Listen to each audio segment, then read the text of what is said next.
¿Qué tal? Bienvenidos nuevamente. Isbemar Jiménez está con nosotros.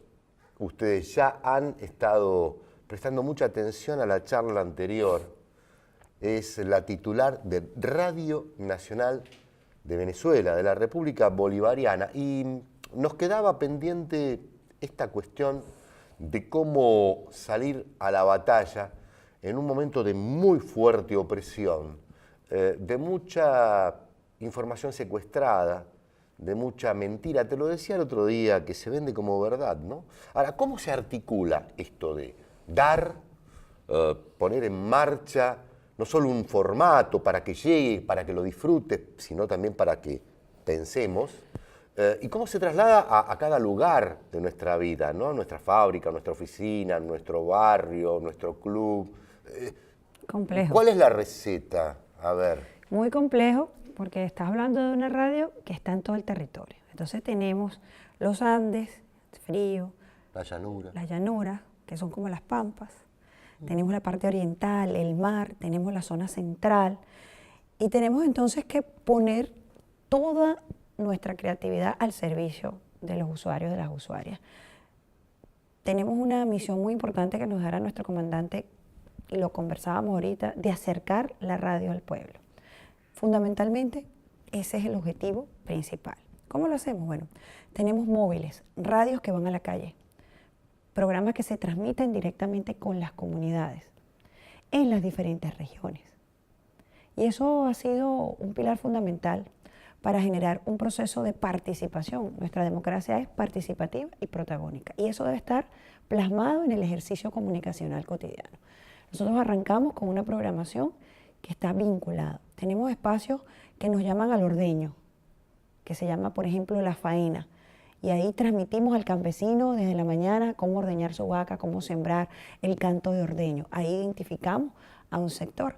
Nos vamos a otras regiones y entonces hablamos del oriente del país con programas que identifican a esa cultura. Es bien interesante el esfuerzo que hacemos y el hecho de construir, creo que ustedes le llaman una grilla, ¿no?, de programación, de manera que nosotros podamos estar constantemente en ejercicio. Es como un músculo, hay que ejercitarlo.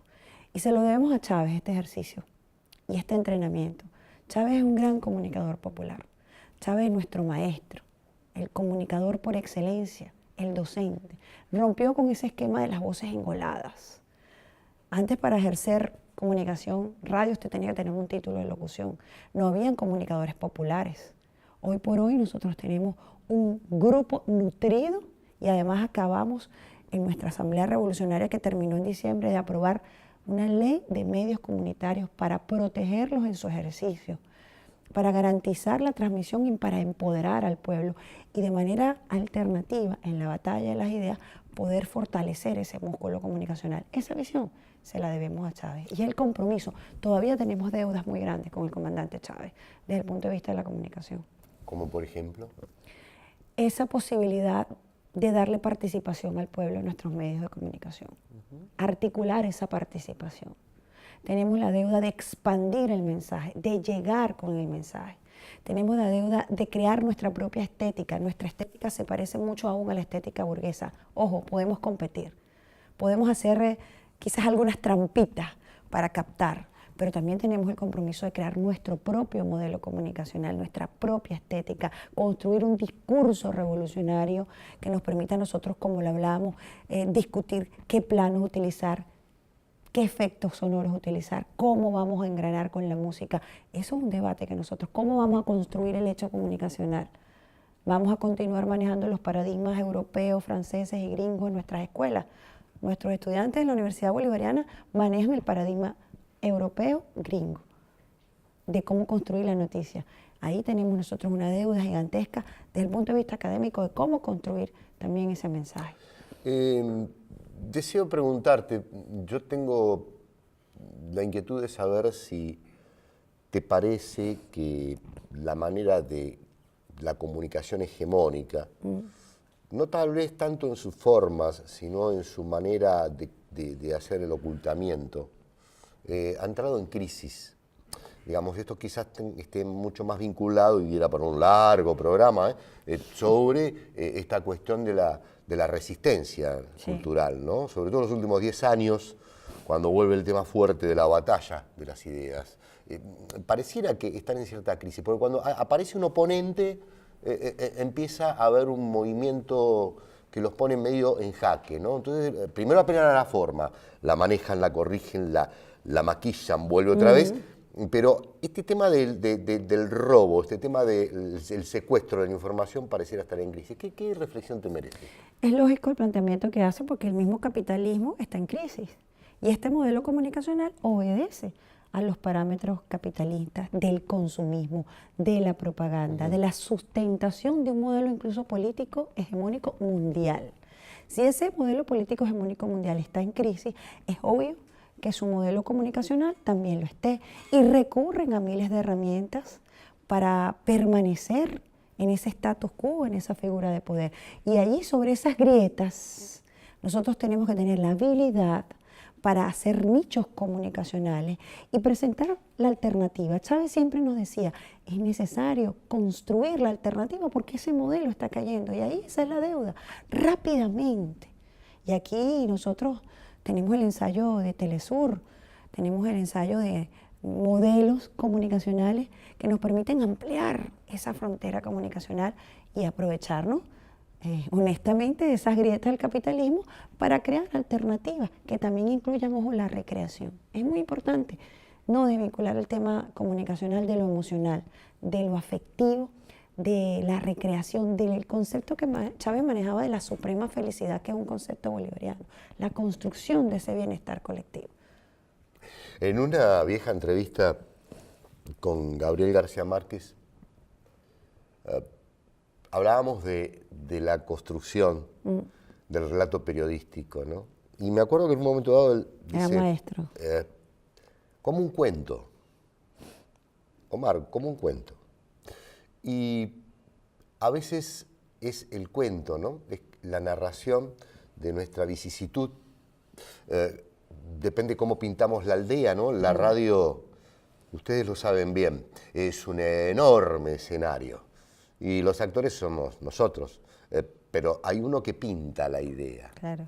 O sea, esa idea que hace la casita, el lugar, la identidad.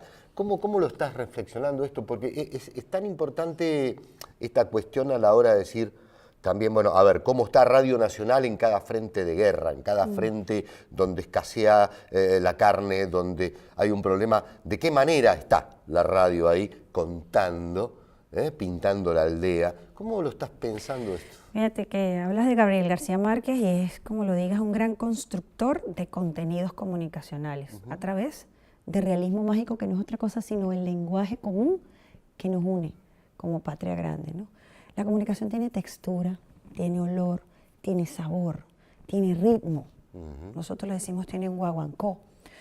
Y para tú conectarte tienes que entender esa textura, ese color, ese ritmo. ¿Cómo es un guaguancó? Guaguancó es un ritmo caribeño que se baila así. Y así se va hablando Y todo el día, desde la mañana a la noche. Con ese ritmo. Que va, esa. Y tú vas dándole ese ritmo que es muy propio del venezolano. Cuando vas a cubrir este tipo de informaciones tienes que entender qué ha pasado. Se le ha querido quitar, arrancar al pueblo venezolano el guaguancó, que no es otra cosa sino la alegría con que nuestros afrodescendientes, nuestros negros y negras enfrentaban el maltrato del esclavista y lo hacían con un tambor, con un candombe, con un tango. Nosotros lo hacemos con nuestros ritmos. Cuando el esclavo era azotado, bailaba, movía sus caderas, movía sus hombros como signo de esperanza, que nos quisieron comunicacionalmente quitar el guaguancó, el ritmo, la fe y la esperanza. Como comunicadores, primero, dar la oportunidad para que la verdad surja.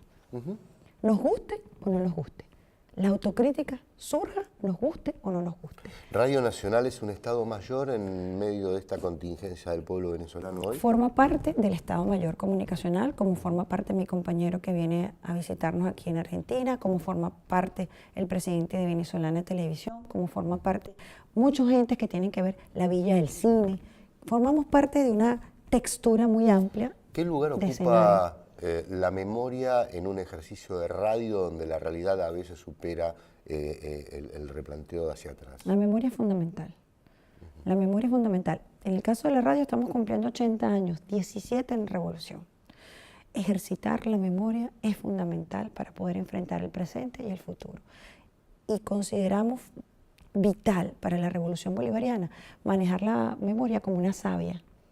La memoria de Bolívar, la memoria de nuestros negros y negras, la memoria de nuestros indígenas, son referentes morales, referentes políticos que nos alimentan ese ritmo, esa esperanza, que nos hace sentir que hay un pasado, hay un ADN, hay una genética que nos define como pueblo batallador.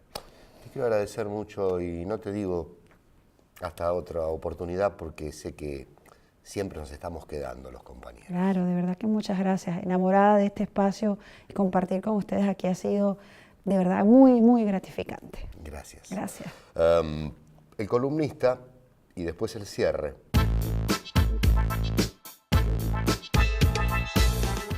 Para entender a cabalidad la situación en Venezuela, hay una cuestión clave que es necesario registrar de inicio. Es que Venezuela tiene la reserva de petróleo certificada más importante del mundo a solo 4 días de navegación de las costas norteamericanas. Lógicamente, esto es un tesoro, un bocado, que las grandes corporaciones petroleras yanquis no quieren perder. Mejor dicho, quieren rápidamente recuperar. Por lo cual, ese país ahora es víctima de una agresión integral por parte de los Estados Unidos, que no es una invasión, ni un bombardeo, ni la declaración de guerra, pero sí hay una guerra económica, hay un desabastecimiento inducido por parte de acaparadores que luego le echan la culpa al gobierno por la escasez, hay maniobras especulativas con la divisa, especialmente para devaluar el bolívar, y han generado una crisis que afecta la vida cotidiana de los venezolanos, que a pesar de todo siguen resistiendo y existe, a pesar de la gravedad de la situación cotidiana, un respaldo importante al presidente Nicolás Maduro. Por otra parte, Venezuela ha recibido en la Asamblea General de las Naciones Unidas un respaldo importante y se ha desechado la propuesta del secretario general Almagro, que en nombre de los Estados Unidos, hay que decirlo, pidió la aplicación de la Carta Democrática Interamericana en contra del gobierno del presidente Maduro. Por lo cual, para el proceso regional es muy importante que la situación venezolana se resuelva a través del diálogo, en el que están participando ahora la UNASUR, pero también 3 expresidentes, el español Rodríguez Zapatero, Leonel González de la República Dominicana y Omar Torrijos de Panamá. Y esto tiene que avanzar, lógicamente, para evitar una injerencia extranjera y que los venezolanos puedan resolver sus conflictos entre sí y sin la presencia de intereses foráneos. La imagen es irrenunciable. El comandante Hugo Chávez Frías. ¿Se acuerdan aquel 20 de septiembre del año 2006? Cuando la sede de las Naciones Unidas tuvo el coraje de decir: hay olor a azufre, porque el terrorista del imperio se acababa de retirar. Aquel que mordiera el polvo en el no al ALCA. ¿Qué virtud la de este gran Bolívar de nuestro tiempo? Saber decir en el lugar y momento adecuado la palabra que todos podemos entender. En la batalla de la idea, que es nada más ni nada menos que la disputa por el derecho que nos asiste a nuestra libertad, Hugo Chávez, que en estos días conmemoramos un natalicio del comandante, tuvo esa virtud de poner la política donde el pie inicia la marcha y todos podemos entender de qué se trata. Porque si todos entendemos de qué se trata, en el punto justo, en este ombligo de nuestra historia, podemos dar vuelta a la tortilla. A esto le tiene miedo la estructura del poder de la derecha universal. Por eso necesitan ser hegemónicos, para silenciarnos, para que nadie escuche que hay otra lógica, que hay otra idea, que hay otro derecho, que hay una forma de sostener la razón. Hugo Chávez la tenía clara, la ponía en juego, con mucho coraje. Hay olor a pólvora en las redes hegemónicas, porque vienen matando con tanta mentira. Pongamos de pie la verdad, para que se cure toda nuestra verdad y podamos cambiar esto de que nosotros pensemos como pensamos y no que creamos que lo que pensamos es lo que nos muestran y nos hacen creer que eso es lo que pensamos.